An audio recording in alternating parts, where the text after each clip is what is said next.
হয় আইচেংফা ঘণ্টাৰ পিছত ঘণ্টা দীঘলীয়া শাৰী পতাৰ পিছত ভোকে পিয়াহে সমগ্ৰ দিনটো এইদৰে জুবিন গাৰ্গক এপলক চোৱাৰ হেঁপাহৰ অন্তত যেতিয়া জুবিন গাৰ্গক ওচৰৰ পৰা দেখিছে তেতিয়া বিভিন্নজনে এইদৰে কান্দি কাটি ব্যাকুল হৈ ওলাই আহিছে। আপোনালোকে চাব এইদৰে বিভিন্নজন ওলাই আহিছে যিসকলে কান্দি কাটি ওলাই আহিছে। অকণমান মই কথা পাতিব খোজা নাই, তেওঁলোকে মই কাকো অসুবিধাও নিদিওঁ।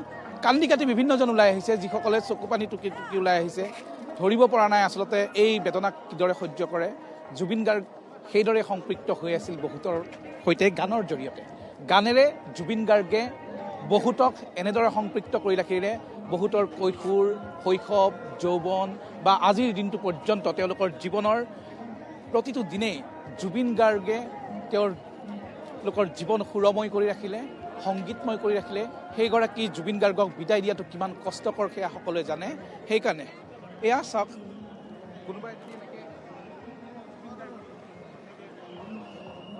গামোচাত লিখি লৈ আনিছে শিল্পী তোমাক সহস্ৰ প্ৰণাম, ওপৰলৈ দাঙি দিয়ক। কোনোবাই চকুলো টুকি টুকি আগবাঢ়িছে, কোনোবাই চকুলো টুকি। চাওক এই কান্দোনৰ ভাষা, এয়া কান্দোন কেমেৰা পাৰ্চন মিন্ময়ে দেখুৱাব, এয়া কান্দোন। এনেদৰে বিভিন্নজন ওলাই গৈছে চকু পানী টুকি টুকি। জুবিন গাৰ্গে এইদৰে আচলতে সকলোকে ধৰি ৰাখিছিলে, জুবিন গাৰ্গে এইদৰে সকলোকে আচ্ছন্ন কৰি ৰাখিছিলে।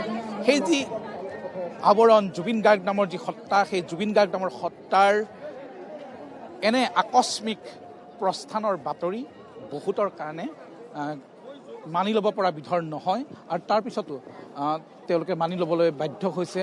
গতিকে আৱেগিক সকলো, গতিকে এই আৱেগৰ মুহূৰ্তত পাৰ ভঙা তেওঁলোকৰ যি আৱেগ, সেই আৱেগ চকু পানী হৈ নিগৰিছে।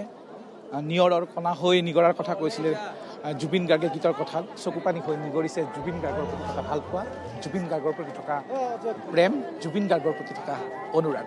মই আজি পুৱাৰ ভাগতো কৈছিলোঁ যে জুবিন গাৰ্গৰ প্ৰতি এয়া জুবিন গাৰ্গৰ প্ৰতি এয়া আপোনালোকে যি দেখিছে সেয়া এক অনামিকা মায়া। জুবিন গাৰ্গৰ এই অনামিকা মায়া আপোনালোকে দেখিছে। জুবিন গাৰ্গ মুক্তিৰ দিশলৈ গতি কৰিছে, যিটো আমি ভাৰতীয় সংস্কৃতিত মুক্তিৰ কথা কওঁ, মুক্তিৰ দিশলৈ গতি কৰিছে। আৰু তেওঁৰ লগত মুক্তিৰ সময়ত, তেওঁৰ এই অন্তিম যাত্ৰাৰ সময়ত, তেওঁৰ শেষ শয়নত যেতিয়া তেওঁ আছে, তেওঁৰ লগত যন্ত্ৰৰ দৰে থিয় হৈ আছে ঘণ্টাৰ পিছত ঘণ্টা অনুৰাগীসকল, অনুগামীসকল। আৰু তেওঁলোকে চকুলো নিগৰিছে, তেওঁলোকে চকুলো টুকি জুবিন গাৰ্গৰ বিদায় দিব আহিছে। এনে মুহূৰ্তবিলাক আচলতে বহুতৰ কাৰণে কষ্টদায়ক। এনে মুহূৰ্তবিলাক যিয়ে পাৰ কৰিছে তেওঁলোকে অনুভৱ কৰিছে জুবিন গাৰ্গ নামৰ সত্তাটো। বহুতে আচলতে ওচৰৰ পৰা চাব পৰা নাই, বহুতে দূৰৰ পৰা চাব লগা হৈছে, ওচৰৰ পৰা বহুতে চাব পৰা নাই। যিসকলে কান্দোনত ভাগি পৰিছে তেওঁলোকে কেমেৰাৰ সন্মুখত আহিবলৈ ইচ্ছা প্ৰকাশ কৰা নাই। সেয়াই জুবিন গাৰ্গ। মই আৰু অকণমান কথা পাতিম। দীৰ্ঘ সময় আপোনালোকে থিয় হৈ আছে জুবিন গাৰ্গৰ ওচৰত, শেষবাৰৰ কাৰণে এনেকৈ জুবিন গাৰ্গৰ কাৰণে উজাগৰি ৰাতি কটাই আপোনালোকে থিয়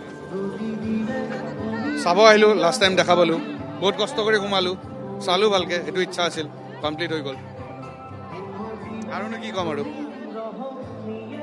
শেষ মুহূৰ্তত, শেষ শয়নত আছে জুবিন গাৰ্গ, সকলোৰে প্ৰাণৰ শিল্পী, মৰমৰ শিল্পীগৰাকীৰ কাষত এপলক থিয় হৈ আচলতে এইদৰে সকলোৱে অপেক্ষা যি অন্তত কৰিছে, তেওঁলোকে সেই অপেক্ষাৰ অন্তত গতি কৰিছে। আপোনালোক ক'ৰ পৰা আহিছিলে বাইদেউ? পেটাপাৰা। কিমান সময় থিয় হৈ থাকিলে? বহুত সময় থাকিলোঁ, 8টা বজাৰ পৰাই আছোঁ ইয়াতে। শেষত দেখিলে জ্যেষ্ঠজনো আহিছে, কনিষ্ঠ সকলো আহিছে, সকলোৱে জুবিন গাৰ্গৰ প্ৰতি তেওঁলোকৰ মনত থকা অনুৰাগ। গাই দিয়া। বহুত বেছি দুখিত একো এনেকৈ বিদায় দিব লাগিব বুলি কেতিয়াও। আমি নগাঁও, আমি দুপৰীয়াৰ পৰা ৰখি আছোঁ। ক'ব গ'লে 4টা বজা নাই তেতিয়া পাইছোঁহি। 4টা বজাৰ পৰা আপোনালোকে এতিয়া এনেধৰণে ৰৈ আছে? আমি ফাৰ্ষ্টে লাইনত লগা নাছিলোঁ বাৰু, কিন্তু তাৰপিছত যেতিয়া মানুহবিলাক গোট খাবলগীয়া হ'ল তেতিয়া তাৰপৰা লাইনত লাগিছোঁ। কিন্তু মানে যিয়ে নহওক, কথাটো এইটো হৈছে কি এনেকৈ বিদায় দিম বুলি ভবা নাছিলোঁ কেতিয়াও। বহুত বেছি দুখিত। জুবিনদাৰ ফটো তলত যে চাকি জ্বলাম কেতিয়াও ভবা নাছিলোঁ জীৱনত, কিন্তু বহুত দুখিত আমি গোটেই অসমবাসী। কেতিয়াও ৰেডিয়ে নাছিলোঁ এইটো নিউজৰ কাৰণে, আৰু বহুত বেছি দুখিত একেবাৰে। জয় জুবিন দা, জয় জুবিন দা, দাদা জয় জুবিন দা। এইদৰে সকলোৱে আচলতে জুবিন গাৰ্গৰ প্ৰতি অনুৰাগ প্ৰকাশ কৰিছে। জুবিন গাৰ্গৰ প্ৰতি তেওঁলোকৰ যি ভালপোৱা, সেই ভালপোৱা প্ৰকাশ ঘটিছে। এই অঞ্চলটোত এই যি টুকুৰা ঠাইত মই থিয় হৈ আছোঁ, মন কৰিব আইচেংফা, জুবিন গাৰ্গক শেষ দেখাৰ পিছত ওলাই আহিছে আৰু সেই আৱেগিক হৈ ওলাই আহিছে। কিবা এটা ক'ব খুজিছে, কওক। বহুত দুখ লাগিছে। সৰুৰ পৰা আমি ডাঙৰ হ'লোঁ, শিশুৰ পৰা যৌৱনৰ পৰা এতিয়া আমাৰ বয়সে হ'ল। ইমান দুখ লাগিছে, ক'ব নোৱাৰি আৰু, সেইবিলাক ভাষা নাই আৰু। ভাষাহীন, সকলো ব্যাকৃদ্ধ হৈ পৰিছে, সকলোৱে শব্দহীন, ভাষাহীন হৈ পৰিছে। আৰু সেইকাৰণে জুবিন গাৰ্গৰ কাষত এতিয়াও ইমান মানুহ। জুবিন গাৰ্গ বুলি কোৱাৰ লগে লগে সেই উন্মাদনা কিন্তু কেতিয়াও শেষ নহয়। তেওঁৰ গীতৰ, তেওঁৰ সুৰৰ, তেওঁৰ কথাৰ, তেওঁ অসমীয়া চিনেমাক যি ধৰণে এটা নৱজাগৰণ দিয়াৰ চেষ্টা চলাইছিল, কাঞ্চনজংঘাই হওক, মিছন চাইনাই হওক, শেহতীয়াকৈ ৰৈ ৰৈ বিনালৈৰ যোগেদি যি চেষ্টা চলাই আছিল, সেয়া কোনেও তাক পাহৰিব নোৱাৰে। আমি দেখুৱাই আছোঁ সামগ্ৰিক পৰিৱেশ, আৱেগিক মুহূৰ্তবোৰ এই স্থানৰ পৰা আমি দেখুৱাবলৈ যত্ন কৰিছোঁ।